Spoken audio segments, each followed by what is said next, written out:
기독교인의 삶의 태도는 존중하는 태도여야 합니다. 누군가를 아낄 줄 알아야 합니다. 우리 시대의 슬픔 가운데 하나는 사람들이 다른 사람들을 아끼지 않는다는 데 있습니다. 그러니까 나하고 조금 다른 사람이 있으면은 돌려 세우고 미워하고 증오하고 나하고 상종할 수 없는 사람으로 여긴단 말이죠. 그러나 하나님을 창조주로 믿는 사람들은 그러면 안 됩니다. 지금은 내 마음을 아프게 하고 있지만은 저 사람도 하나님에게 소중한 사람임을 인정해야 한다는 거죠. 그뿐만이 아닙니다. 세상에 존재하는 모든 것들이 하나님의 숨결 가운데 있다고 한다면 우리가 누리고 사는 그 모든 것들을 정말로 고맙게 여겨야 하고 하나님이 내게 주신 선물로 여겨야만 하는 것이죠. 그래서 여러분, 저는 이렇게도 얘기합니다. 식사기도만 제대로 해도 우리 영성이 깊어진다 하는 얘기죠. 여러분, 식사기도 어떻게들 하시는지요? 하나님 맛있는 음식 먹게 해주셔서 감사합니다. 그러고 식사하시죠? 제가 그 여고에 잠시 동안 교목으로 있은 적이 있는데 그때 방송반 학생들을 지도를 좀 했습니다. 제가 방송반 지도할 때 학생 가운데 하나가 꽤 유명해진 사람이 있습니다. 김주하 앵커인데 이제 제가 PD로 이제 육성을 했던 사람 가운데 하나입니다. 근데 어쨌든 우리가 방송제 같은 것들 준비하면서 막 연습을 하다가 뭐 음식을 먹어야 되니까 만두도 사오고 그래서 이렇게 갖다 놓으면 아이들이 이제 같이 기도를 하자고 그러는데 기도를 하고 보면 아이들은 벌써 기도를 끝냈어요. 그래서 제가 농담으로 물어봤습니다. 기도했어? 했어요. 어떻게? 그랬더니 하나에는 이렇게 대답합니다. God thank man 그랬대. 그게 뭔 소리니? 그랬더니 God thank you, 아멘. 그렇게 하나님 감사합니다, 아멘. God thank man 그렇게 기도해야 돼요. 또 하나에는 이렇게 얘기합니다. 하나님 2번이요. 그렇게. 그건 뭔 소리야? 그랬더니 식사 기도문이 몇 개가 있대. 네, 하나님 오늘 2번입니다. 이렇게 기도했대요. 여러분들 그렇게 간편하게 하시는지 모르겠습니다만 그런데 여러분 그 홍순관이라고 하는 평화 노래꾼이 있는데 사란톨의 무게라고 하는 노래를 만들었습니다. 노래의 내용은 이러합니다. 사란톨을 손바닥 위에다 올려놓고 무게를 달아본다는 거예요. 여러분 사란톨이 몇 그램이나 나가겠어요? 얼마 안 되잖아요. 그러니까 이게 과학적으로 뭐 0. 몇 그램인가 이렇게 따져보려는 게 아니고 시인답게 그 홍순관 집사는 뭐냐면 사란톨의 무게를 달아본다. 그 쌀 속에 담겨 있는 것들이 무엇입니까? 햇빛도 그 속에 담겨 있고 그리고 또 달빛도 담겨 있고 바람도 담겨 있고 농부의 땀도 담겨 있고 그래서 사란톨 속에는 우주의 무게가 담겨 있다는 것이죠. 그러니까 여러분 사란톨 속에 담겨 있는 우주의 무게를 볼 수 있는 사람이 어떻게 사란톨을 함부로 할 수가 있겠습니까? 그죠? 그래서 어느 우리 감리교 목사님이셨던 분이 만든 노래 가운데 하나도 그런 게 있습니다. 밥을 먹는 자식에게라고 하는 시가 있는데 그 첫 마디가 이렇게 시작됩니다. 천천히 씹어 공손히 삼켜라. 그렇게 허겁지겁 먹으면 고마운 줄 알겠느냐라고 얘기를 하는데 천천히 씹어 공손하게 삼켜라 라고 얘기합니다. 내 몸에 들어오고 있는 밥 한 톨이라고 하는 게 정말 얼마나 소중한지를 알아차리게 될 때, 그 진정한 기도를 우리가 드리게 될 때 내 영성은 깊어질 수밖에 없다. 그래서 저는 얘기하는 거예요. 식사 기도만 제대로 해도 우리 영성 깊어진다라고 말하는 까닭이 바로 거기에 있습니다. 금방 얘기했던 그 선배 목사님이 쓰셨던 시 가운데 이런 게 있습니다. 유자차를 마신다. 유자차를 마셔요. 여러분 유자차 좋아하잖아요. 그런데 유자차 한 잔을 마시면서 우리는 되게 어떻습니까? 맛있네. 맛있네. 건강해질 것 같아. 그러잖아요. 그런데 그 목사님은 이렇게 썼습니다. 지난 여름 아무도 몰래 내려앉은 6월의 햇살을 풀어 마신다. 그런단 말이에요. 이게 이제 시적 세계인 거예요. 유자 하나 속에 담겨 있는 것이 뭐예요? 그 여름 내 비쳤던 그 뜨거운 햇살이 그 속에 스며들어 있고 내가 그것을 마신다는 행위는 바로 그런 은총을 풀어 마시는 게 된단 말이죠. 이거예요. 고마워하는 거예요. 이런 마음이 우리 속에 있어야 돼. 이게 창조주 하나님을 믿는다는 말의 의미란 말이에요. 제가 종종 인용하고 있는 구상 선생님의 시가 있는데 그 시는 이렇게 되어 있습니다. 내 눈에 띄었던 무명의 백태가 벗겨지는 순간, 여러분 바울 사도가 바울이 되기 전에, 사도가 되기 전에 다마스커스로 가다가 부활하신 주님의 빛과 만나가지고 앞을 보지 못하게 되잖아요. 눈에 비늘 같은 것이 생겼다고 얘기하죠. 바로 그거예요. 무명의 백태가 눈에 끼었는데 구상 선생이 이렇게 얘기합니다. 내 눈에 끼었던 무명의 백태가 벗겨지는 순간 만유일체가 말씀임을 깨닫습니다 라고 말해요. 그리고 그 다음에 이렇게 얘기합니다. 노상 무심하게 보아오던 손가락이 10개인 것도 놀랍고, 여러분 내 손가락이 10개인 게 뭐 그리 놀라 그러는지 모르지만, 내가 오늘 숨을 쉬고 있다는 게 뭐 그렇게 놀라워하지만, 내 발로 대지를 걷고 걷는다고 하는 게 뭐 그렇게 놀라워 당연하지 하고 말하는지 모르지만은, 세상에는 물 한 모금 삼키기 어려운 사람도 있고 그 꿈이 한 번이라도 대지를 밟고 걸어봤으면 싶은 사람도 있는 거고 그렇잖아요. 내가 누리고 있는 것을 우리는 당연하게 누릴 뿐인데, 그런데 생각해 보니까 내 눈에 끼었던 무명의 백태가 벗겨지는 순간 만유일체가 말씀의 물 깨닫습니다. 노상 무심히 보아오던 손가락이 10개인 것도 놀라웠고, 올 밑에 피어나는 개나리꽃이 부활의 시범을 보듯 사뭇 황홀합니다. 여러분 개나리꽃 피어나는 걸 보면서 야 아름답다고 얘기하면 멋대거리 없는 사람 그러죠. 야 봄 되니까 피어난 거 뭐 개나리꽃 처음 봐? 이런 사람하고는 여러분 상종할 일이 별로 없어요. 근데 내 눈에 끼었던 무명의 백태가 벗겨지자 그 개나리꽃이 피어나는 것도 부활의 시범을 보듯 사뭇 황홀하대요. 여러분 이 마음이 있을 때, 뭔가를 보고 아름다워하는 마음이 우리 속에 있을 때 우리 마음은 빈곤하지 않습니다. 사람들이 이렇게 돈 하고 사는 까닭이 뭐냐면 자기 속이 빈곤하기 때문에 그래요. 조금 어려운 일 얘기하자면 뭐냐면, 내 속에 하나님이 비어 있을 때 그 공허함 때문에 사람들은 뭘 하냐면 하나님 아닌 다른 것들로 내 공허한 마음을 채우려고 그래. 이걸 조금 철학적인 얘기로 하자면, 하나님은 존재 그 자체이신 분인데 하나님이 내 속에 있으면 나는 마음이 든든해요. 그래서 내 마음의 눈이 열리고 나면은 내 주변에 있는 사람들이 사랑의 대상으로 보여요. 이뻐 보여요. 그 사람이 귀하게 보여요. 그리고 만유일체가 말씀이라는 사실을 깨닫게 돼요. 인생이 고마워져요. 그런데 그 하나님이 없을 때 인생은 굉장히 고마움이 다 사라지고 원망스럽고, 그렇죠. 누군가가 내게 피해를 입히는 것처럼 보이고, 그래서 우리는 뭐냐면 내 헛헛한 마음을 채우기 위해 뭔가를 자꾸만 가지려고 그래. 그걸 철학적으로는 뭐라고 하냐, 존재 자아들, 존재 자체이신 하나님이 내 속에 들어와야 내 마음속에 공허함이 사라지는데, 그 존재 자체이신 하나님을 멀리하고 내 마음의 헛헛함을 채워줄 것처럼 보이는 것들, 돈이라든지 명예라든지 명품이라든지 이런 것들로 자꾸 채워가려고 하니까 나는 언제나 힘겼단 말이에요. 여러분 돈이 주인 노릇하는 세상이 우리에게서 빼앗아가는 능력이 하나 있어요. 그 능력이 뭔지 아십니까? 바로 그게 경탄하는 능력입니다. 사람이 가장 아름다울 때는 언제냐면 뭔가를 보고 경탄할 줄 아는데요. 여러분 가을에 아주 단풍이 아름답게 이렇게 피어있는 모습을 보면서 아름답다 정말, 저 빛깔 좀 보세요 이러잖아요. 제 전임자인, 제가 지금 목회하는 청파교회 전임자인 목사님이 참 멋있는 분이었습니다. 근데 그분이 이런 말씀을 하셨어요.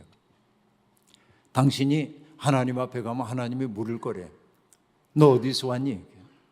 예, 한국에서 왔습니다. 뭐 하다 왔어? 예, 제가 목회를 했습니다. 그때 하나님은 목회를 하고 온 목사에게 너 교회 몇 명 모여서 예산이 얼마여서 이런 거 안 물으신대요. 그런 거 일체 묻지 않으시고 이렇게 물으실 거래. 아 그래, 한국에서 수고했구나. 그런데 너 설악산 단풍 봤니? 그렇게 물어보면 그 목사님이 주저주저하면서 목회하느라고 너무 바빠가지고 못 봤습니다. 이렇게 얘기하면 하나님이 책망을 하실 거래요. 뭐라고 책망하냐? 너 그거 보라고 거기 보냈는데 그것도 안 보고 왔어? 저는 그냥 농담처럼 그 얘기 들렸어요. 그때는. 근데 지금 보니까 그 얘기가 기가 막힌 얘기예요. 우리는 기적들 사이를 앞을 보지 못하는 사람처럼 지나가는 거예요. 세상에 정말 아름다운 것들이 많이 있고 정말 놀라운 것들이 많이 있는데 내 인생 바쁘다고 해가지고서는 아름다움 앞에 멈춰 서지 못하는 거예요. 이게 우리들의 빈곤함이란 말이에요. 그러니까 여러분 설악산이나 내장산의 단풍을 바라보면서 저 불타오르는 단풍 좀 보세요 라고 얘기할 때 그냥 세속에 찌든 남자가 이렇게 대답하는 거예요. 연인에게. 그 뭐 그렇게 놀랍다고 얘기해? 단풍이란 말이야. 나무가 겨울이 다가온다는 사실을 알고 겨울나기를 하기 위해서 잎을 떨구기 위해 줄기에서부터 잎으로 가는 그 마디에다가 떨켜라는 걸 만들어서 더 이상 수액이 그쪽으로 흐르지 못하도록 만들고 그 때문에 나뭇잎이 붉게 물드는 거고 결국은 때가 되면 툭 떨어지는 거야. 그게 낙엽인데 뭐가 그렇게 이뻐? 이렇게 얘기하면 여러분 그 남자 멋있어요? 과학적으로 설명하니까 아니잖아요. 여러분 그 단풍을 바라보면서 함께 기뻐해 줘야 하잖아요. 그러니까 정말 여러분 현대인들에게 가장 부족한 게 뭐냐면 기뻐할 줄 아는 능력이에요. 여러분 여기에 제 나이 또래 되신 분들도 이제 계십니다마는 5, 60대 남자들과 사진을 찍으면은 여러분 사진 지금 다 인상들 쓰고 있잖아요. 웃으세요. 그러고 자 웃으세요. 뭐 김치, 치즈 그러면은 웃어요. 입꼬리를 이렇게 올리고 찍어놓고 보면 하면 저게 웃는 건지 우는 건지 알 수가 없어요. 왜냐하면 정말 천진하고 해맑게 웃어본 적이 없는 거예요. 이게 너무 분주하게 살다 보니까. 그래서 그 얼굴에 뭐냐면은 정말 그 얼굴이 빛나질 않는 거예요. 이게 속상한 거예요. 여러분 나이가 50, 60, 70이 됐는데도 얼굴을 바라보면서 빛나는 미소를 가진 사람 보면 참 좋잖아요. 아, 참 좋다라고 느끼죠. 빛나는 미소는 어디에서부터 옵니까? 내면의 여유로부터 오는 것 아니겠어요? 근데 우리는 너무나 자주 하나님이 아닌 다른 것들로 내 마음을 채우려다 보니까 그렇죠. 경탄의 능력을 다 잃어버렸고 금방 얘기한 대로 기적들 사이를 앞을 보지 못하는 사람처럼 다니고 있단 말이죠. 그러나 하나님의 은총이 우리 속에 오게 될 때 우리 눈이 열려서 세상이 기적임을 보게 돼요. 그러면 여러분 세상에 있는 것들이 기적처럼 보이면 우리가 어떻게 함부로 하겠어요? 바로 이게 창조주 하나님을 믿는다는 고백 속에 담겨있는 의미라고 얘기했습니다. 기억나시죠 여러분? 정말 이거 하나 깨닫자라고 하는 것이고요. 그리고 그 엘로힘 하나님은 그 천지를 창조하시는 하나님은 동시에 어떤 분이냐면 땅에서 들려오는 작은 신음소리조차 당신의 나라가 임하소서라는 기도로 들으신다고 얘기했잖아요.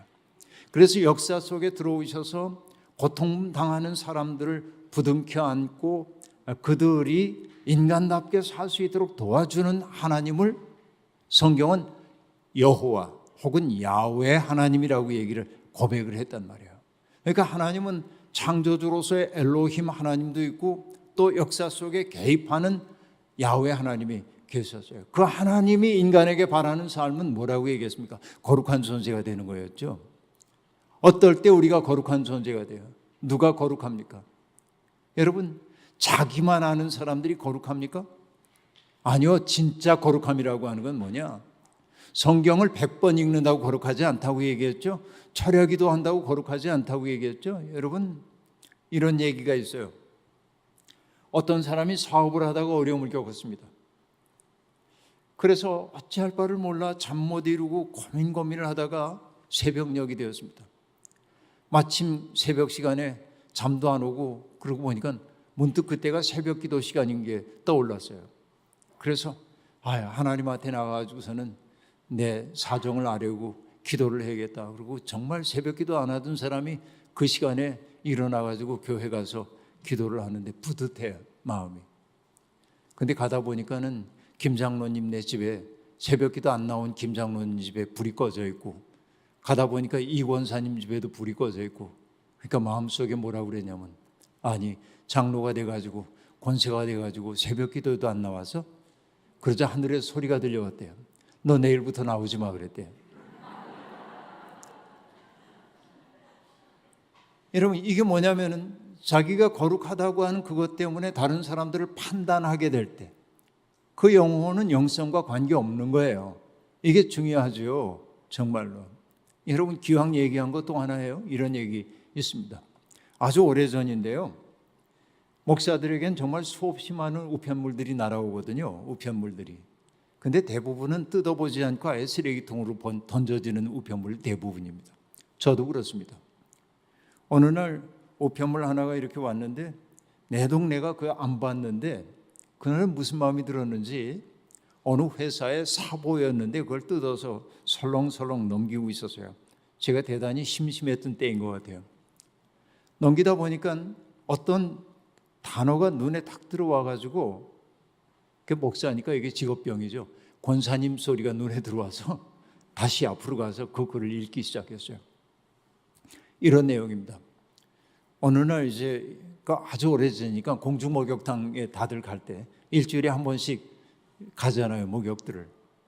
공중 목욕탕에 갔다는 겁니다. 여자분이 쓴 글인데, 근데 그날따라 목욕하러 온 분들이 너무 많아가지고 탕 안에 이제 들어가 봤더니 사람들이 다 앉아 있고 세수대야가 하나도 안 보여서 한 바퀴를 다 돌고 보니까 어떤 아주머니가 세수대야 2개를 놓고 쓰고 있더래요.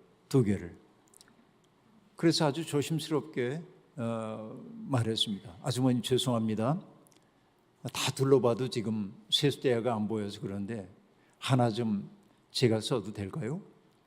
그래서 그 아주머니가 화를 내면서 당신 누군데 내가 쓰고 있는 거 달라고 그러냐고 막 화를 낸 거예요. 그렇게 화낼 일은 아니잖아요.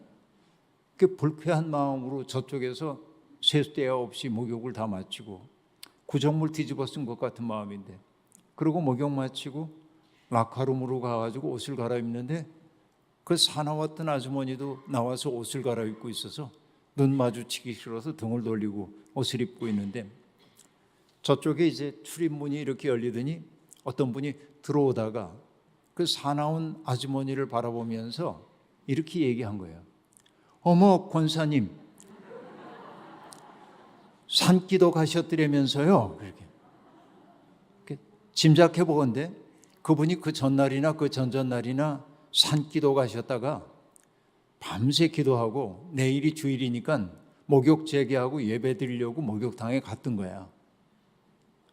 그런데 여러분, 어머 권사님 산기도 가셨더라면서요. 그러자 그분이, 권사라고 지칭된 분이 반색을 하면서 이렇게 얘기하죠. 말도 말라오. 하늘에서 은혜가 쏟아집디다. 그렇게 얘기해요. 여러분, 은혜 충만히 받았는데 뭘 못하냐면 대야 하나는 나눌 수가 없어요. 무슨 얘기인지 아시겠습니까? 이게 한국 교인들이 은혜 받았다고 한 말에 담겨있는 그 문제점이에요. 그러니까 정말 내가 은혜를 받은 사람이면 어떻게 살기 시작해야 하냐면은 일상 속에서 거룩해져야 하죠. 내가 사람들을 대할 때 정성스럽게 대해야 하죠. 어제 얘기한 대로 예수님이 아버지께서 내게 이끌어 주신 사람 가운데 하나도 잃어버리지 않고 마지막 날에 영생을 얻게 하는 게 내일이라고 얘기했던 것처럼 사람 하나하나를 정성껏 대해야죠. 물론 우리가 늘 그렇게 살 수 없다는 건 알아요. 어떤 때는 사람들 대하기 싫을 때도 있죠. 저도 목사니까요, 수없이 많은 사람들의 방문을 받습니다. 반가운 만남도 있지만은 와가지고 덜 어려운 얘기만 털어놓는 사람이 있으면 마음으로는 이렇게 얘기합니다. 넌 목사니까 정성껏 대해야 돼. 그분이 마음에 상처 입지 않도록 정성을 다해야 돼. 마음을 다독거리는데도 한 얘기 또 하고 한 얘기 또 하고 그러면 시계를 보기 시작해. 언제 갈 건가? 그러다가도 또 오죽하면 와가지고 이러고서, 그래서 나중에는 기도해주고 이제 그러기도 합니다만은, 그러나 여러분 자각을 해야 돼. 거룩해진다고 하는 건 뭐예요? 어제 얘기한 대로 레위기 19장이 얘기하고 있는 것처럼 밭에서 추수할 때 밭에 한 모퉁이 남겨두는 게 거룩한 거잖아요. 앞을 보지 못하는 사람이라고 해가지고선 그 앞에 걸림돌을 놓지 않는 게 거룩한 삶이에요. 듣지 못하는 사람이라 해서 저주하지 않는 게 거룩한 삶이란 말이에요. 일꾼의 품삯을 떼어먹지 않는 게 거룩한 삶이란 말이에요. 교회를 다닌다고 하지만 이 거룩한 삶에 이루지 못한 사람들이 너무 많이 있잖아요. 그런데 하나님은 우리와 더불어서 세상을 아름답게 만들려는 꿈을 꾸시면서 내가 나의 손과 발이 되어줬으면 좋겠어요. 이게 하나님의 꿈이었잖아요. 그래서 여러분, 아브라함, 조수아, 헤셀이라고 하는 유대인 랍비는 하나님을 믿는다는 말을 이렇게 설명합니다. 하나님을 믿는다는 것은 하나님의 꿈을 내 꿈으로 삼고 그 꿈을 이루기 위해 해산의 수고를 다하는 것이다. 그렇게 말합니다. 여러분, 하나님을 믿는다는 게 뭐라고요? 하나님의 능력을 덧입어서 내가 원하는 것을 얻어내는 게 하나님을 믿는다는 게 아니라 하나님이 꿈꾸는 바를 나의 꿈으로 삼고 사는 거예요. 여러분, 믿음의 방향이 바뀌어야 돼요.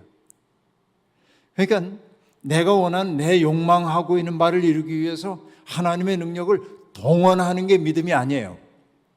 뭘 해야 되냐면 이렇게 미약한 나와 더불어 당신의 일을 하고 싶다는 하나님에게 나를 바쳐야 돼.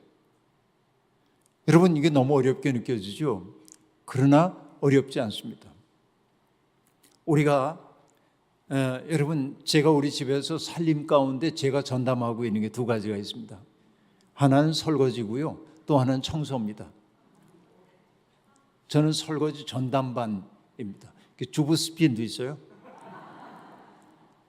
이거 아주 기쁜 마음으로 제가 합니다. 청소도 그렇고. 그런데 여러분, 옛날에 그 최일도 목사님 다일 공동체 앞에, 지금은 커졌지만은 옛날에 거기에 쓰여 있는 말이 뭐가 있었냐면 이런 게 있습니다. 음식 솜씨는 상차림에서 나타나지만 사람 땜은 설거지하는 모습에서 드러난대요. 설거지하는 거, 어우 지긋지긋해. 이거, 저 인간들 많이도 먹어치웠네. 그러고 이러면 여러분, 이게 살림이 행복이 없잖아요. 그런데 음식을 조리하면서도 기도하는 마음으로, 화살 기도하는 마음으로 이 음식을 먹는 이들에게 건강을 주시고, 이 음식을 먹는 사람들이 음식을 먹고 육체적 건강뿐만 아니라 영혼의 건강도 허락해 주시고, 그 마음으로 하면 여러분, 정말 그 기도가 응답되지 않겠어요? 그렇죠? 이게 일상의 거룩함이에요. 하나님의 일을 한다고 하는 것은 꼭 교회를 통해서만 하는 일이 아니라 세상을 아름답게 만들려고 하는 하나님의 꿈을 이해하고 나에게 주어져 있는 일상을 거룩하게 살아내는 데 있어요. 내가 하는 모든 행위를 하나님께 바치는 것처럼 살아야 한다는 말이죠. 이게 하나님을 믿는다는 말의 의미이고, 이것은 개인의 문제이기도 하고요. 그러나 여러분, 말씀드렸다시피 하나님은 자식들이 많아요. 그렇죠? 여기 하나님의 세계에서 이런 자식들이 이렇게 있어요. 생각해 보세요. 이 자식은 똑똑하고 제압가림을 잘해요. 그냥 부모로서 생각해 보자고요. 근데 둘만 가지고 얘기해요. 이 자식은 똑똑하지도 못하고 주눅 들어있고 제압가림도 못하고 늘 어려워요. 그러면 여러분, 내가 부모 입장이라고 한다면 어떻습니까? 똑똑하고 잘 나가는 이 자식 보면 뿌듯하죠. 참 고맙다. 잘 커져서 고맙다. 자랑스럽다. 그런데 이 자식을 보면 어때요? 속상하고 애달프고 마음 아프잖아요. 그런데 부모의 마음은 누구에게 더 많이 갑니까? 아픈 손가락에 더 많이 가는 거 아니에요? 그죠? 이게 하나님 마음이죠. 여러분, 제가 어제 말씀드렸습니다. 제가 8남매 중에 막내라는 말씀을 드렸는데요. 어머니는 살아계시면 108세, 아버님은 110세 이렇게 되니까 돌아가신 지 오래됐는데, 일제시대에 태어난 우리 제 큰형님은 지금 살아계시면은 90인가 91인가 이렇게 되시는데, 큰형님도 돌아가셨는데 제 조카가 저보다 한 살 위에요. 옛날에는 그랬잖아요. 이렇게 이제 우리 형수님도 돌아가셨는데 큰 형수님이 나중에 이제 정신이 약간 흐려지셨는데 그러면 날 보면 반가워하면서 정신이 맑을 때는 아유 우리 막내 목사님 오셔서 그러고 이제 반기시는데 나중에 정신이 조금 흐려지면은 그 다음에는 아이고 삼촌 그러고 내 전 먹고 컸는데 그렇게 어머니가 일 나가시면은 형수님이 나를 돌보면서 조카에게 줄 젖을 먹여주면서 그렇게 옛날에 그렇게들 컸잖아요.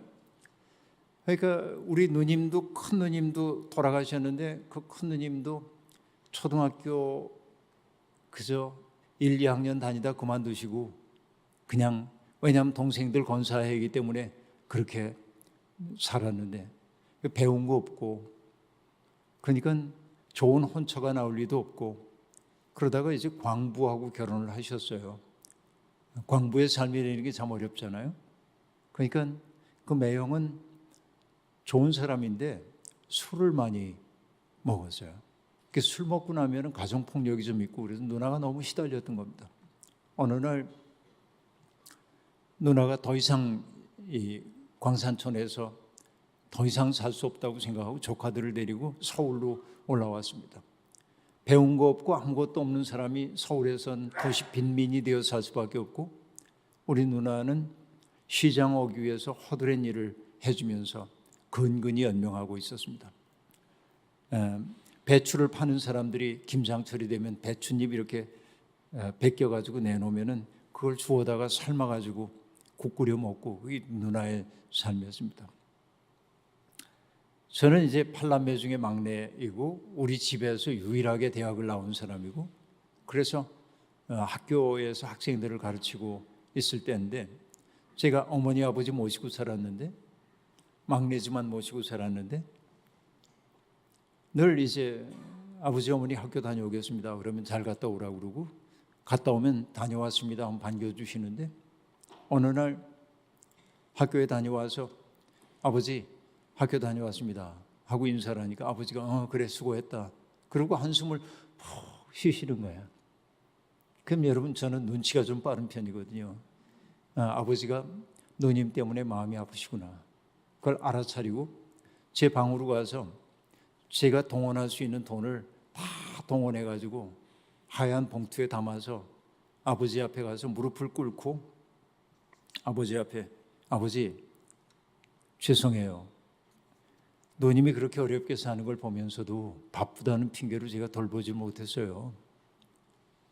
그리고 이제 아버지 앞에 봉투를 이렇게 내밀면 저희 아버지는 무뚝뚝한 분이신데 한마디 딱 합니다. 고맙다. 다른 말 한마디도 안 해요. 고맙다. 그리고 그 다음날 아버지는 그 봉투를 가지고 누님 집을 찾아가는 거예요. 쌀을 2어말 사고 그 비어있는 쌀독에다가 쌀 부어드리고 고기도 한 근 사가지고 가서 누이에게 넘겨주면서 국 끓여오너라. 그 누나가 아버지 위해서 묵국도 끓이고 쌀밥도 하고 그래서 아버지 밥 한 끼 대접하는 거예요. 그럼 아버지는 흐뭇하게 잡수시고 그리고 봉투에 남아있는 돈을 누이에게 슬쩍 이렇게 주면서 박서방 모르게 비상금으로 가지고 있어라. 그리고 주시는 거예요. 그리고 돌아오면은 아버지 얼굴이 환하게 밝아져 있습니다. 아버지 어머니 모시고 살면서 저는 효성스러운 아들은 아니었지만은 아버지가 불편함이 없도록 해드리려고 애썼습니다. 여행도 보내드리고 맛있는 음식도 해드리고 아버지 좋아하는 옛날 어른이니까 그 옛날 판소리 음반 같은 거 구해다가 늘 들으실 수 있도록 해드리고 병원 모시고 다니고 저 나름대로 최선을 다했는데 아버지가 가장 기뻐하실 때가 언제냐면 그 큰 누님의 어려움 때문에 내가 마음 써줄 때 아버지가 가장 기뻐하셨던 걸 기억해요. 지나놓고 생각해 보니까 꼭 그런 거예요. 아까 얘기한 대로 잘 나가는 자식이 있는 건 부모에게 자랑거리이지만은 잘 나가지 못하는 자식을 바라보면 부모님은 마음 아파하고 하나님의 마음이 똑같을 거란 말이에요. 그죠? 하나님의 마음이 그래요. 그러니까 하나님의 마음 가는 데는 어디냐면은 그 잘난 사람들에 의해서 변두리로 밀려난 사람들, 숨조차 쉬지 못하고 사는 사람들에게 하나님의 마음이 가잖아요. 그게 어제 얘기했던 그 얘기란 말이에요. 땅에서 들려오는 신음소리를 당신의 나라가 임하소서라는 기도로 들으신다는 말이 바로 그런 말이란 말이에요. 우리가 정말로 하나님을 믿는다고 하는 것은 뭐냐면 그 하나님의 마음을 알아차리기 시작해야 돼. 응? 다시 한번 정리를 하면 내가 원하는 걸 이루기 위해 하나님의 능력을 동원하는 게 믿음이 아니라 하나님이 기뻐하시는 일을 위해서 나를 그분에게 드릴 줄 아는 게 믿음이란 말이에요. 근데 그때 내 삶에 복이 와요. 하나님 말할 수 없는 복을 그때 주신단 말이에요. 이게 하나님을 믿는다는 말의 의미라고 얘기를 했는데요. 우리가 믿는 예수님은 또한 어떤가? 길지 않은 시간 동안 제가 얘기를 해야 하겠습니다만은 여러분 어제 이제 이야기 말미에 우리 어머니가 어떻게 예수님을 영접하게 됐는지에 대한 얘기를 했는데 그래서 복된 병이라고 하는 생각이 드는 게 모든 병이 복되다고는 절대 얘기할 수 없지만은 우리 어머니의 경우에는 그 병 때문에 주님과 만나게 됐고 그 병 때문에 온 가족들이 주님을 믿게 됐기 때문에 복된 연약함이라고 저는 얘기를 하는데 근데 이게 일반화하면 안 돼요. 고통 겪고 있는 사람들을 보면서 그게 다 복의 통로야 이렇게 얘기하면 안 돼요. 일반화할 수 없어요. 세상엔 견디기 어려운 고통도 있거든요. 그러니까 예수 믿는 사람들이 입 바르게 고통 겪는 사람을 보고 그게 복의 통로라고 함부로 얘기하면 안 돼요. 나중에 사람들이 정말 그 고통을 통해서 고통을 복으로 바꿔냈을 때 간증은 할 수 있어요.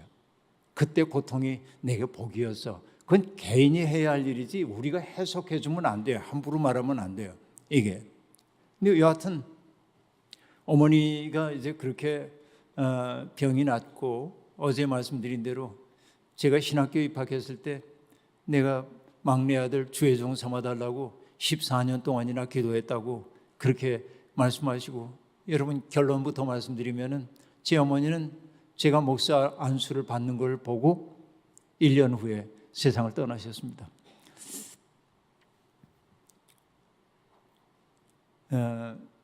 어떻게 돌아가셨냐면 제가 모시고 있었는데 큰형님 댁에 일이 있어가지고 큰형님 댁에 어머니가 가셨어요. 식구들이 다 모였어요. 너희들이 연약해진 어머니 목욕시켜드리고 그리고 점심을 먹느라고 상을 차리고 점심상 앞에 어머니가 앉으셨어요. 수저를 이렇게 드시다가 머리가 좀 아프다. 그리고 수저를 내려놓고 뒤로 이렇게 물러가가지고 벽에 기대고 10분 만에 돌아가셨습니다. 그 죽음을 어떻게 얘기하냐면 저는 옛날에 우리 그 등잔불 켜고 살았는데 우리 어렸을 때 전기 안 들어오니까 석유가 심지를 따라서 이렇게 올라오다가 석유가 다 떨어지면은 등잔불이 톡 하고 꺼지는데 어머니는 세상에서의 모든 생명을 한껏 살아내고 톡 꺼지듯 그렇게 가셨어요. 근데 그 어머니 덕분에 제가 교회를 가게 됐습니다만 저는 고등학교를 졸업하고 직장 생활하고 그러다가 참 서러운 일을 많이 겪고 그러다가 이렇게 살면 안 되겠다. 나도 대학을 가야겠다 하는 생각을 하고 공부를 하다가 내가 원하는 대학에 가지 못했어요. 첫 해 2차 시험을 보려고 그러다가 포기했습니다. 자존심이 허락하지 않아서. 저는 최고의 대학을 가야 한다는 생각이 있었기 때문에 자신도 있었고 그런데 직장에서도 나왔죠. 대학의 문턱 앞에서 좌절했죠. 그러고 나니까 내가 세상으로부터 떠밀려난 것 같은 쓸쓸함을 느끼게 되었습니다. 어느 날이었습니다. 한강변에 살고 있었는데 살고 싶은 생각이 딱 없는 거예요. 석양역에 해가 뉘엿뉘엿 이렇게 비치고 있는데 그 햇살이 비치고 있는 물결이 잔잔해 보이고 저 속에 평안함이 있을 것 같은 느낌이 들고 그 죽음의 충동이 문득 찾아왔습니다. 근데 정말 기적처럼 그때 교회 종소리가 들려왔어요. 옛날에 종 쳤잖아요. 옛날에는 종소리가 들려오고, 그리고 정말 영화처럼 종소리가 들려온 그때 어머니가 내 앞을 이렇게 지나가고 계셨어요. 교회 가시느라고. 어머니는 늘 교회를 1시간보다 훨씬 더 일찍 가셨는데, 그때 내가 생전 생각해 보지도 않았던 말을 어머니에게 툭 던졌어요. 어머니, 저도 교회 가도 돼요? 그러자 어머니가 그냥 심드렁하게 뭐 같이 갈 테면 가자 그러신 거예요. 나중에 생각해 보니까 어머니가 아이고 아들 드디어 이제 내 기도가 응답됐구나, 가자 그랬으면 내가 됐어요 그러고 돌아섰을 거예요. 너무 어머니가 심드렁하게 얘기하셔가지고 저도 이제 쫄래쫄래 따라갔습니다. 예배당에. 그러면 교회에 이렇게 들어갔는데 어머니는 늘 맨 앞에 앉으셔서 은혜를 사모하는 분이니까 맨 앞에 앉으시는데 저를 자꾸 잡아 끌어서 앞으로 가려고 그래요. 처음 온 사람이 앞에 갈 수가 없죠. 그래서 저 뒤에 큰 교회였는데 큰 교회 귀등 뒤에 이렇게 숨어서 있는데 창피하게 어머니가 자꾸 뒤를 돌아봐요. 내가 도망친 줄 알고. 근데 여러분, 예배 끝나고 예배가 별로 재미는 없었어요. 생전 처음 가본 예배가. 이제 내가 미쳤지 그러고 나오는데 어떤 청년이 오더니 내 손을 딱 붙잡고 김기석 씨 잘 오셨습니다 그러는 거예요. 깜짝 놀랐어요. 내 이름을 안 대는 게. 나중에 알았어요. 어머니가 청년들을 볼 때마다 아이고 우리 기석이도 여기 와 있을 텐데, 우리 기석이도 여기 와 있어야 되는데, 그 얘기를 해서 청년들이 제 이름을 다 알아요. 제가 교회에 나타나기도 전에 제가 그 교회에서 이름이 알려진 사람이 됐어요. 그러니까 어머니가 그 김기석이 왔다는 얘기를 언지를 줬고 청년회장이 달려와서 내 손을 붙잡고 김기석이 잘 오셨습니다. 그러면서 이제 나를 반겨주는데, 여러분 아까 제가 얘기했죠. 세상에 설탕이 없는 것처럼 느껴졌다고 얘기했죠. 그런데 그 청년이 나를 환대해 주는 거예요. 커피 한 잔 사겠대요. 처음 만나는 사람과 커피 마실 수가 없어서 제가 이제 거절을 하고, 그러나 청년 모임이 언제니까 나오라고 그래서 벗어나기 위해 오케이 내가 그때 가겠습니다 하고 얘기를 했는데, 모면하기 위해서 가겠다고 얘기를 했을 뿐 갈 생각은 없었는데 이상하게 그날이 기다려지기 시작하는 거예요. 왜냐하면 내가 너무 외로웠기 때문에. 그리고 어찌어찌해서 그 청년에 나가게 됐는데, 여러분 뭐 얘기가 길어지기 때문에 그 얘기 다 할 수 없는데, 제가 교회 간 지 나흘 만에 새벽 기도를 시작했습니다. 왜 그랬냐면 신앙이 뭔지를 알았기 때문이 아니라 그 부목사님이 내게 그렇게 얘기했습니다. 김 선생, 젊은 절 보고 부목사님이 선생이라고 불렀는데, 김 선생, 우리 교회 서울시 교회들이 모여가지고 축구 시합을 하는데 축구 연습하러 나오라고 얘기하면서 다들 새벽 기도 나왔다 연습하는데 김 선생도 새벽 기도 나오시지 그런 거예요.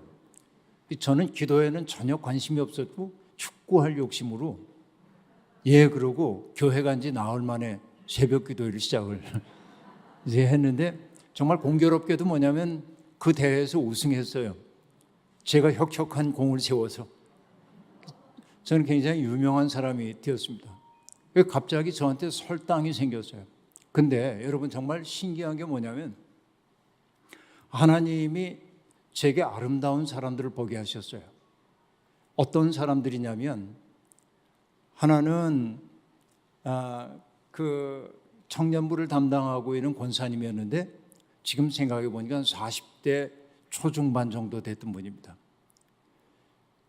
우리나라 최고의 대학이라고 하는 대학에 법학과를 나오고 사회적으로도 성공한 분이었습니다. 그런데 그분이 얼마나 겸손한지 몰라요. 천진해요. 청년들하고 이렇게 앉아있다도 바깥에 눈 오는 모습을 보면은 얘들아 눈 온다 그러고서는 성경을 덮고 눈 오는 마당에 가서 춤을 춰요. 그 40대 초중반에 그 남성, 최고의 대학의 최고 학부를 나왔다고 한 그 남성이 그런 거예요. 순진해요 너무. 그리고 성경 공부를 하는데 파스칼이라고 하는 방세를 썼던 파스칼이라고 하는 사람이 하나님을 경험했을 때 그 뜨거워서 어쩔 줄 몰랐던 얘기를 설명을 하면서 자기가 바닥에서 뒹굴뒹굴 굴르는 거예요. 근데 그분을 보면서 제가 생각했어요. 내가 그 대학 그 과를 나오고 저 사회적 위치에 있다면 굉장히 근엄하게 이렇게 어깨 세우고 점잖은 척하고 그럴 텐데 이분이 어쩜 저렇게 천진하고 아이 같은가. 보니까 예수라고 하는 분이 그의 속에 있다는 걸 제가 알게 됐어요. 아름답다 하는 생각이 첫 번째 들었어요. 그 다음에 두 번째는 뭐냐면 그 교회 보목사로 일하고 있는 분이었는데 그 보목사님은 30대 초반의 나이였는데 딸이 넷이었어요. 70년대 중반에 보목사의 생활이라는 게 너무 어려워요. 경제적으로. 딸 넷 키우는 거는 거의 아주 극한의 가난 속에 살고 있다고 해도 과언이 아닙니다. 그분들 허허하고 웃어요. 그리고 제가 나중에 그분에 대한 이야기를 할 때 이렇게 얘기해요. 자기 주머니에 좋은 게 있으면 남 주지 않고는 못 견디는 사람이에요. 이분이. 뭐든지 정말 좋은 게 있으면 자기가 갖는 게 아니라 누구를 주지 않고는 못 견뎌요. 그리고 언제나 자유로워요. 여러분, 그분은 정말 멋있었어요. 어느 날 저는 방 한 칸에서 어머니 아버지하고 누님하고 살았기 때문에 어머니 아버지하고 누님이 방에서 주무시면 난 잘 데가 없기 때문에 다락방에서 생활을 했어요. 지붕 바로 밑에 다락. 그러니까 여러분, 뭐 여름에 한여름에 지붕 바로 밑에 다락은 영상 40도 뭐 이렇게 올라가잖아요. 말아서 땀 뻘뻘 흘리면서 전 공부하고 이제 그런 열악한 조건 속에 살고 있었는데 어느 날 제 방에 겨울에 누가 뭐 던지는 것 같은 느낌이 나서 다락방 문을 이렇게 열고 보면 그 목사님이에요. 김 선생 내려와, 눈 와. 새벽에. 그러면 옷을 입고 이렇게 나가면은 그냥 눈싸움 하자는 게 아니고 대관령 가는 거예요, 갑자기. 그래서 이 목사님 대단한 분인 게 뭐냐면 대관령 휴게소에 안 쓰거든요, 고속버스가. 근데 대관령 휴게소에 내려야 돼. 등산을 거기서부터 시작하기 때문에. 그러니까 뭐라고 하냐면 뒤에서 속닥속닥하고 버스 쓰면 빨리 내리라고. 그리고 이 양반이 버스 기사한테 가가지고선 지금 오줌을 쌀 것 같으니 세워줘야 된다고 이러면 기사가 화가 나면서도 어떻게 할 수 없이 거기 잠깐이라고 하고 그럼 내려 그러면 후닥닥 내려서 거기서부터 이제 눈 쌓여 있는 대관령을 강릉 쪽으로 등산하고 멋있는 분이었어요. 그분을 보면서 어떻게 이분이 이렇게 아름답게 살지? 예수 그리스도였어요. 그분 속에 예수님이 있어서 자유로웠어요. 근데 또 한 친구는 청년회에서 만난 친구인데 키도 크고 잘생기고 멋있어요. 인격적으로도 아주 온유하고 좋아요. 저는 당연히 그 친구가 대학생인 줄 알았는데 나중에 보니까 학력이 곡졸이 전부예요. 중학교 1학년 다니다 그만뒀어요. 그리고 가정이 어려웠기 때문에 숭실대학교에 그 사원으로 일을 하고 있었어요. 내가 생각해 보니까 그렇게 어려운 조건 속에서 살았으면 뭔가 꼬여 있을 것 같은데 너무나 맑아, 사람이. 왜 그런가 했더니 어릴 때부터 예수 그리스도가 그의 마음속에 있었고 그를 그렇게 만들었어요. 저는 예수에게 매혹이 됐습니다. 이 예수님 믿는 사람들이 이렇게 아름답구나. 제가 매혹됐어요. 몇 달 만에. 근데 여러분, 제가 고백 삼아 하는 얘기인데요. 하나님이 처음에는 제 눈을 한쪽을 이렇게 가리고 보게 하셨어요. 아름다운 사람들만. 예수를 위해 산다는 게 꽤 근사하겠는 걸 하는 생각을 했을 때 하나님은 드디어 가리고 있던 손을 이렇게 띄워주었어요. 그러고 나서 보니까 교회 안에 온갖 못된 사람들이 보이기 시작해요. 특별히 여러분, 우리 안디옥 교회는 그럴 리가 없지만은 제가 있던 교회에서 장로님들이 제 마음에 아주 마음에 안 들었어요. 왜냐하면 기도를 하시는데 이 위에 올라와가지고 이 버러지만도 못한 죄인을 뭐 이렇게 하시는데 여기 내려오면 군림하는 거야. 사람들한테 으쓱거리고. 그럼 성격이 팩팩했던 나는 그걸 참을 수가 없어요. 겨우 21살밖에 안 됐던 제가 그 장로님들에게, 장로님 위선적입니다. 왜 이렇게 여기서는 겸손한 척하고 왜 우리 앞에 군림하려고 그럽니까? 그니 여러분, 장로님들이 얼마나 저를 싫어했겠어요. 그 당시에. 그랬어요. 그러니까 그때 제가 느꼈던 것이 뭐냐면 이런 겁니다. 이렇게 아름다운 예수를 이렇게 추하게 소비하는 사람들이 있어 이게 화가 났어요. 오늘 내가 목회자로 42년을 살고 나서 지금 제가 슬픈 게 뭐냐면 그렇게 아름다운 예수가 잘못된 리더들에 의해서 그렇게 추하게 소비되고 있고 예수를 잘 믿는다고 하는 사람들이 반시민적인 삶 속에 빠져들고 교만하고 그리고 거칠고 폭력적이고 이런 모습을 볼 때마다 너무 속상해요. 이렇게 아름다운 예수를 그렇게 추하게 소비한다고 그 생각이 든 거예요. 그래서 여러분 저는 신학교를 가야겠다고 작정을 했습니다. 정말 예수님, 아름다운 예수님을 사람들에게 전하고 싶다는 생각이 들었어요. 그래서 그때부터 성경을 읽기 시작했습니다. 철저하게. 그러면서 여러분 그때 그렇게 정리된 건 아니지만 제가 입장을 갖게 됐어요. 어떤 입장이냐면 예수 그리스도가 어떤 분인지 저 나름대로의 입장을 갖게 됐어요. 첫째는 이런 것이었습니다. 예수님에게는 나라고 하는 게 없었어요. 요한복음에 보면 예수님이 늘 말씀하시잖아요. 내가 온 것은 내 뜻을 행하러 온 것이 아니다. 나를 보내신 분의 뜻을 행하기 위해 왔다. 내가 하는 말은 나의 말이 아니라 나로 하여금 말하게 하신 그분의 말이라고 얘기합니다. 그렇죠? 예수님의 삶이라고 하는 것은 자기의 욕망을 충족하기 위한 삶이 아니었고 뭐예요? 철저히 하나님의 뜻에 대한 아멘이 되기 위해 살았잖아요. 그러니까 예수님의 삶이 강력했던 것은 어디에 있냐면 나의 욕망을 중심에 놓고 살지 않고 하나님의 뜻을 자신의 삶으로 놓고 살았기 때문에 강력했다 하는 얘기입니다. 여러분, 저는 신앙이라고 하는 걸 뭐라고 얘기하냐면 입장이 생기는 거라고 얘기하고 있는데 여러분, 신앙생활을 제대로 하게 되면 뭐냐면 기둥이 우리의 마음속에 하나 들어서는 거예요. 기둥이. 여러분, 기둥이 똑바로 서지 않으면은 조그만 무게가 얹혀져도 이건 무너질 수밖에 없습니다. 그렇죠? 내 삶의 토대가 확실하지 않으면 인생의 어려움이 다가왔을 때 우리는 자꾸 무너지는 거예요. 넘어져요. 그런데 내 인생의 입장이 확고하게 섰을 때는 어떤 무게가 얹혀져도 넘어지지 않는 거예요. 든든하게 서는 거예요. 신앙이란 뭐냐? 내 속에 입장이 하나 생기는 거예요. 내가 어떤 모습으로 살아야 하는지 입장이 생기는 거예요. 그러니까 여러분, 그 세부적인 상황에서는 나도 흔들릴 수 있지만은 내가 지향하고 있는 바는 흔들리지 않을 때 나는 당당하게 되는 거예요. 예수 그리스도는 뭐냐면 내 욕망을 이루기 위해 예수님이 살았다고 한다면 세상과 타협했을 거예요. 그러나 주님은 내가 온 것은 내 뜻을 행하러 온 것이 아니라 나를 보내신 분의 뜻을 행하기 위한 거야 라는 입장이 확고했기 때문에 어떤 경우에도 흔들리지 않고 당신의 길을, 십자가의 길을 뚜벅뚜벅 갔던 거예요. 그래서 여러분 저는 정리해서 나라고 하는 거 사생활할 때 개인 사가 없었다 예수님에게 그렇게 얘기합니다. 그 다음에 예수님에게 또 뭐가 없었냐면은 여러분 현대인들의 비극 가운데 하나는 뭐냐? 모순된 두 가지의 삶인데 하나는 남들과 같아지기를 원해. 이게 한국 사람들의 특색입니다. 다 몰려가요. 누가 뭐 하면 다 해야 돼.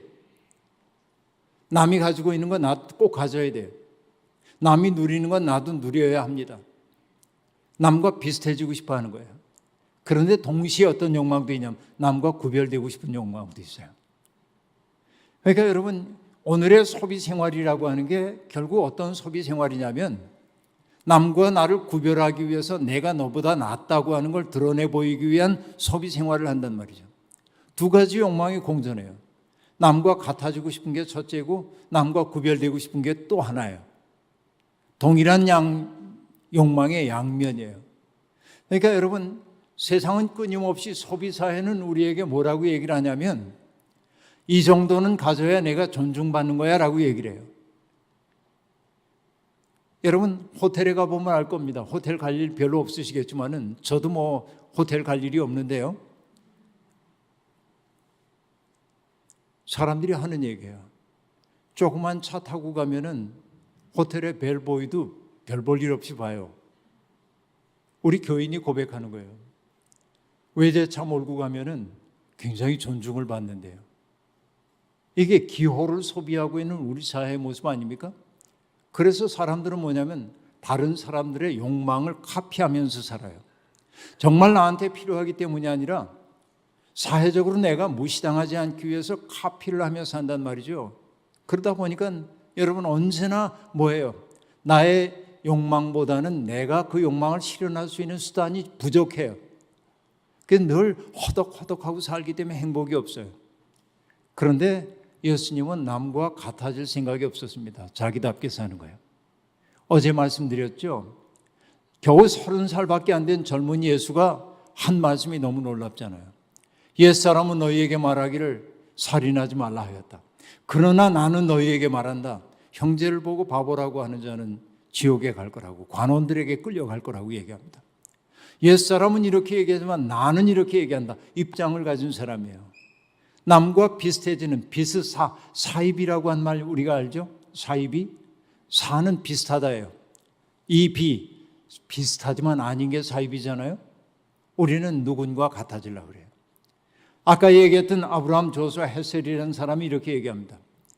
타락이란 오리지널로 태어나 카피로 사는 것이 타락이다. 그렇게 얘기해요. 우리 모두 저마다 오리지널한 존재로 태어났는데 자기의 특성을 가지고 살았는데 남의 삶을 자꾸 카피하며 사는 거예요. 저 사람이 이만한 걸 누리니까 나도 이걸 누려야 돼 하는 거예요. 여러분, 저는 자동차가 없습니다. 우리 박성호 목사님이 연락하셨어요. 목사님, 어제 이렇게 올 때 내가 물어봤어요. 전철역 어디에 내리면 됩니까? 그랬더니 목사님 자동차로 오시는 거 아니냐고. 난 자동차 없어요. 그러니까 전철 타고 오는 거죠. 그런데 여러분, 꽤 많은 분들이 뭐냐면 목사님들이 자동차 때문에 전전긍긍하는 모습을 봅니다. 아니, 우리 교회보다 못하는 우리 교회 목사는 이런 차를 탔는데 난 이게 뭐야 하는 거. 거기에 붙들리는 거예요. 근데 저는 뭐냐면 자동차 없기 때문에 하나도 비참하지 않아요. 그건 나한테 영향을 주지 못해요. 나한테 그 의미가 없기 때문에 그래요. 그렇죠. 내가 만약에 누군가 같아지려고 했다고 한다면 늘 바라볼 거예요. 비교하고. 남과 비교하고 남과 같아지려고 하는 그 속에서 자유가 없어요. 내가 자유를 빼앗기는 거예요. 근데 예수 그리스도는 자유로웠어요. 왜? 남을 카피할 생각이 없었기 때문에. 하나님의 마음이 뭔지에 대한 관심만 가지고 있었기 때문에 그렇습니다. 또 보세요. 비스사자가 없었어요. 개인사가 없었고 비스사가 없었죠. 또 하나 얘기하십니다. 예수님에게 없는 건 뭐예요? 뭐 거짓사 이것도 없고 뭐 더 말할 나위도 없고 또 하나 뭐냐면 사치스럽다. 큰 대자 밑에 놈자자가 있는 게 사치스럽다 할 때 이제 그 사자 아닙니까? 예수님에게는 사치가 없어요. 사치라는 게 뭐죠? 자기를 근사하게 꾸며서 남들에게 그럴싸하게 보이고 싶은 게 사치예요. 그런데 주님은 말씀하시잖아요. 공중에 나는 새도 깃들 곳이 있고 여우도 굴이 있지만은 인자는 머리 둘 곳조차 없다. 그렇게 얘기하셨잖아요.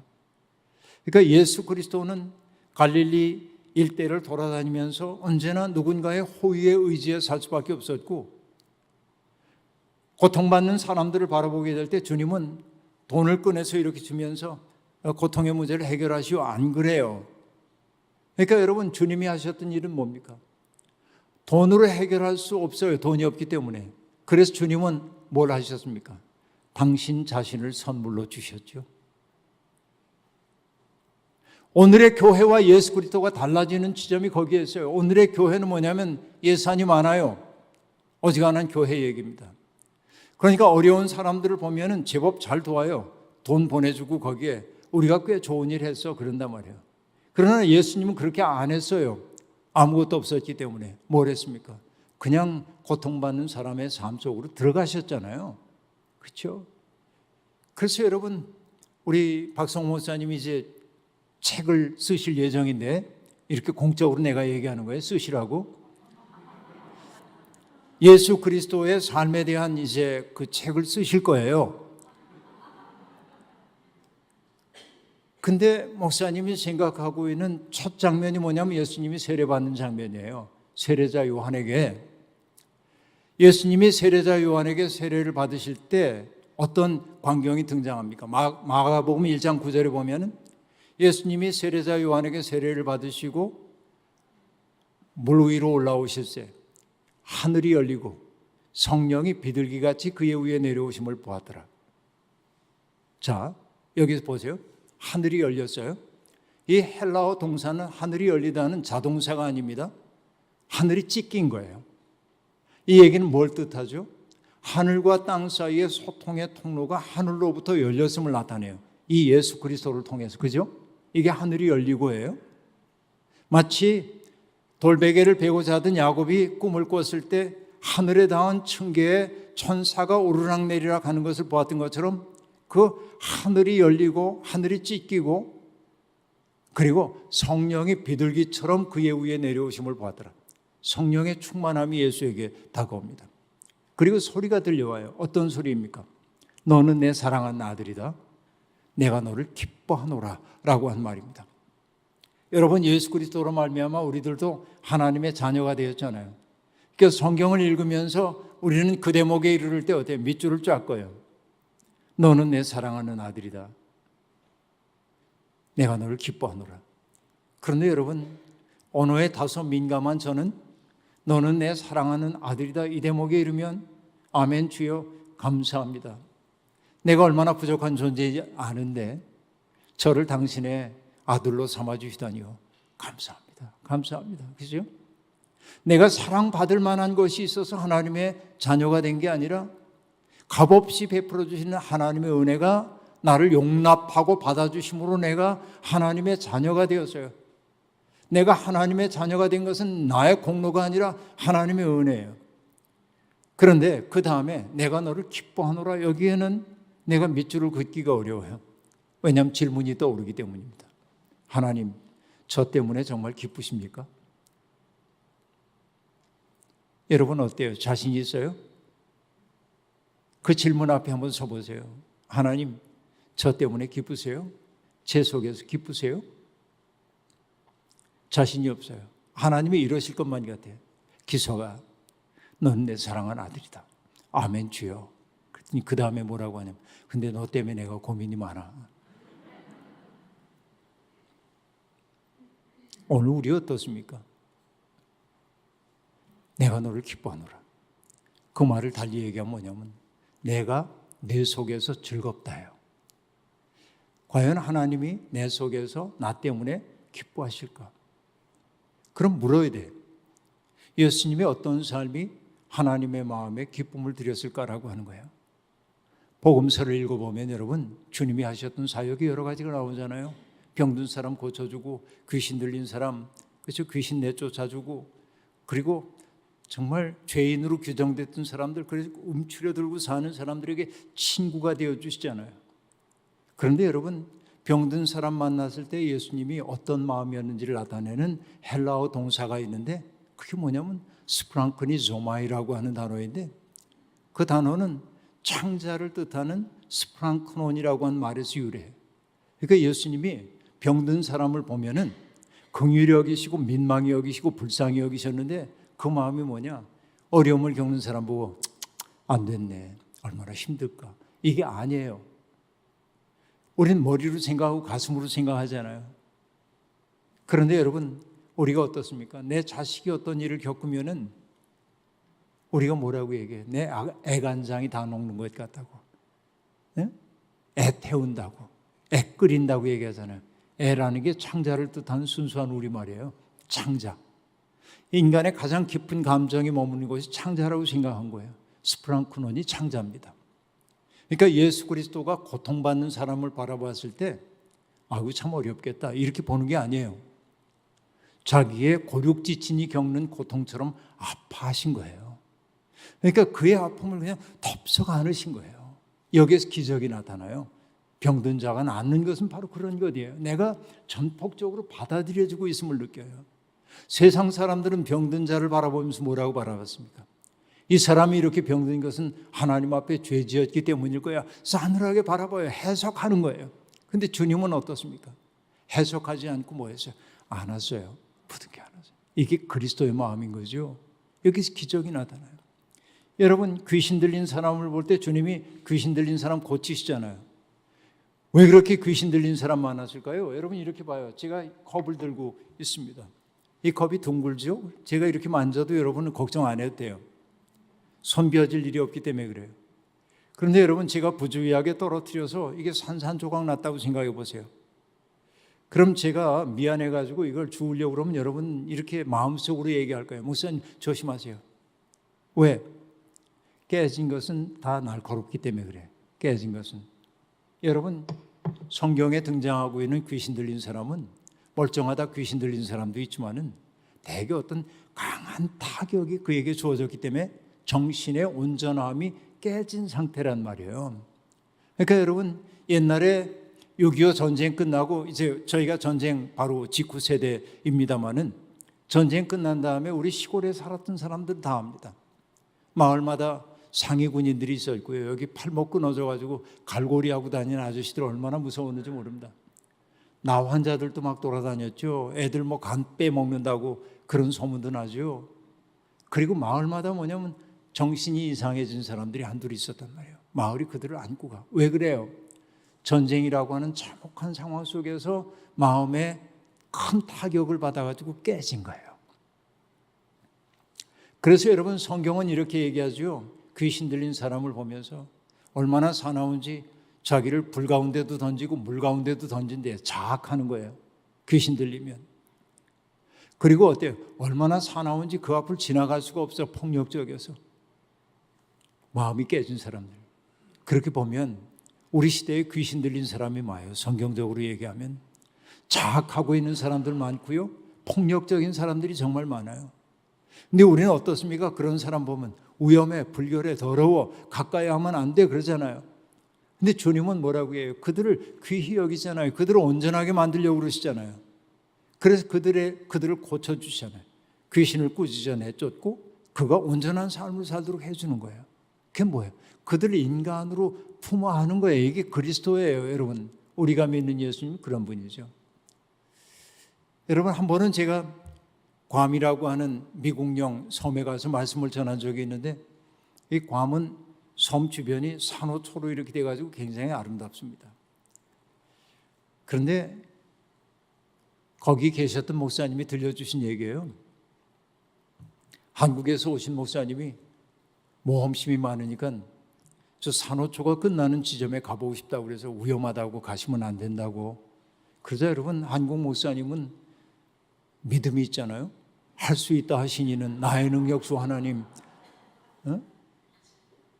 할 수 있으면이 무슨 말이냐, 믿는 자에게 능치 못할 게 없다 하고 씩씩하게 가다가 그만 미끄러져서 넘어졌는데 하필이면 넘어진 자리가 성게밭이었어요. 성게가시가 다 찔렸을 거 아니에요. 엄청 아프대요, 성게가시가. 죽을 것 같은 고통이어서 이제 같이 갔던 목사님도 당황해가지고 그분 모시고 병원으로 갔는데 이 성게가시라는 게 몸속에 박힌 가시가 낚시의 미늘과 같아가지고 빼려고는 안 빠진대요. 그러니까 의사가 핀셋 같은 거 가지고 빼려고 그러는데 빠지진 않고 겉에 있는 것만 똑똑 부러지는 거예요. 통증이 이루 말할 수가 없는데 그런 고통을 겪게 된 거예요. 그 대책이 없다고 그러고 죽을 고통인데 괌의 현지인이 웃으면서 성게가시 찔렸을 땐 병원 올 거 없습니다. 빨리 집으로 가가지고 욕조에 물 받아 놓고 식초를 2병 타서 따뜻한 물에 그 안에 들어앉으라고. 그 민간요법대로 그렇게 했더니 몸속에 박혔던 그 가시가 녹더래요. 그 얘기를 들려주면서 목사님이 지나간 말처럼 툭 이렇게 얘기하십니다. 목사님, 가시는 빼는 게 아니라 녹이는 겁니다. 큰 깨달음을 얻었어요. 우리 살다 보면 우리의 마음속에 박힌 가시들이 많잖아요. 누군가가 내게 보냈던 싸늘한 눈빛들, 말 한마디, 그것들이 내 속에 박혀가지고 아파서, 그렇죠? 이런 고통이 있잖아요. 내 마음을 깨지게 만들었던 사건들이 많이 있잖아요. 그런데 그것 때문에 내가 거칠어지고 그것 때문에 내가 자학을 하고 그럴 때 사람들은 못났다 하고 저 사람 위험해라고 얘기하는데 주님은 뭐예요? 아픔까지 보시죠. 그리고 사랑으로 안아서 녹여버리잖아요. 이게 귀신 쫓아내면 아닙니까? 성경에 등장하는. 병든 사람을 보면서 고육지신의 고통처럼 여기고 귀신 들린 사람의 그 영혼의 통전성을 만들어내기 위해 애를 쓰고, 이게 예수 그리스도의 삶이잖아요.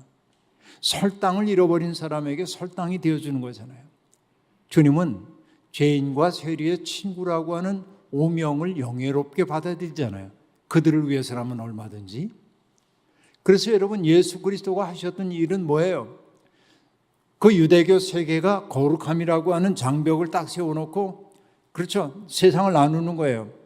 거룩함, 속됨, 의인과 죄인, 유대인과 이방인, 남자와 여자, 이렇게 갈라놓는 거예요. 그리고 이쪽에 있는 사람들이 우리는 거룩하고 하나님 백성이고 저긴 더럽고 하고 얘기해요. 여러분, 내가 의로워지기 위해서 누구를 필요로 하냐면 더러운 사람들이 필요해요. 경멸하는 거예요. 혐오하는 거예요. 그런데 주님이 하셨던 일은 뭡니까? 이 담을 무너뜨리고 만나게 하시잖아요, 이 사람들이. 이게 에베소서가 하고 있는 얘기잖아요. 유대인과 이방 사이를 가르는 담을 당신의 몸으로 무너뜨리시고 서로 화해하게 하셨다는 거예요. 만날 수 없었던 사람을 만나게 하는 거예요.